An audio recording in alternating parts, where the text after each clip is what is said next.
सुल्तान Salahuddin Ayyubi को जब मिस्र का गवर्नर मुकर्रर किया गया और आप जब मिस्र तशरीफ़ लाए तो कहा गया, हुजूर आप बड़ी लंबी मुसाफत से तशरीफ़ लाए हैं, पहले आराम कर लें। सुल्तान अय्यूबी ने जवाब दिया, मेरे सर पर जो दस्तार रख दी गई है मैं उसके अहल न था। इस दस्तार ने मेरा आराम और मेरी नींद ख़त्म कर दी है। क्या आप हजरात मुझे उस छत के नीचे नहीं ले चलेंगे जहाँ मेरे फ़राइज़ मेरा इंतज़ार कर रहे हैं? क्या हुजूर काम से पहले ताम पसंद नहीं करेंगे? सुल्तान के नायब ने तड़ंगे कवि हैकल गार्ड्स दोनों अतराफ खड़े किए हुए थे।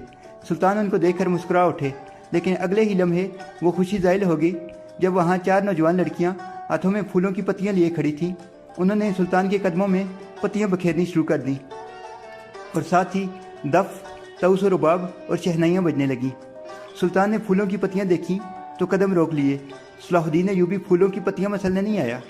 सुल्तान ने ऐसी मुस्कुराहट से कहा जो उन लोगों ने पहले कभी न देखी थी, अगर मेरी राह में कुछ बिछाना चाहते हो तो वो एक ही चीज़ है जो मेरे दिल को बाती है। सलाहुद्दीन अय्यूबी ने कहा, आप हुक्म करें। नायब ने कहा, सलेबियों की लाशें। सुल्तान ने मुस्कुरा कर कहा, लेकिन अगले ही लम्हे सुल्तान की आंखों से शोले निकलने लगे। मुसलमान की ज़िंदगी फूलों की सेज नहीं होती। जानते हो सलेबी सल्तनत इस्लामिया को चूहों की तरह खा रहे हैं, और जानते हो वो क्यों कामयाब हो रहे हैं? सिर्फ इसलिए कि हमने फूलों की पत्तियों पर चलना शुरू कर दिया है। मेरी नज़रें फ़लस्तीन पर लगी हुई हैं और तुम मेरी राह में फूल बिछाकर मिस्र से भी इस्लाम का परचम उतरवा देना चाहते हो। सुल्तान ने एक नज़र सबको देखा और दबदबे से कहा, उठा लो ये फूल मेरे रास्ते से। मैंने इन पर कदम रखा तो मेरी रूह कांटों से छलनी हो जाएगी। हटा दो इन लड़कियों को मेरे रास्ते से, कहीं ऐसा ना हो कि मेरी तलवार इनके दिलकश बालों में उलझ कर बेकार हो जाए। हुजूर की जाहो इश्मत, मत कहो मुझे हुजूर। सुल्तान ने बोलने वाले को यूँ टोका जैसे किसी काफिर की गर्दन काट दी हो। मजीद कहा, हुजूर वो थे जिनका तुम कलमा पलटे हो और जिनका मैं गुलाम बेदाम हूँ। मेरी जान फिदा हो उस हुजूर सल्लल्लाहु अलैहि वसल्लम पर जिनके मुकद्दस पैगाम को मैंने सीने पर कंधा कर रखा है। ऐसे हुक्मरान होते हैं जो बहुत कम फौज और इंतहाई कलील वसाइल के बावजूद दुश्मनों को तारीखी शिकस्त देने की सलाहियत रखते हैं।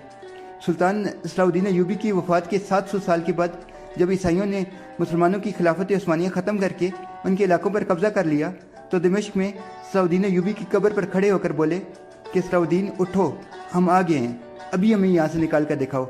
नाजरीन, आप खुद अंदाज़ा लगाएं सुल्तान ने उन्हें कितनी इबरतनाक शिकस्त दी थी कि वो 700 साल तक नहीं भूले। आज उम्मत मुसलमान को ऐसे हुक्मरानों की शदीद ज़रूरत है जो अपनी ज़ात को छोड़कर उम्मत के बारे में सोचें।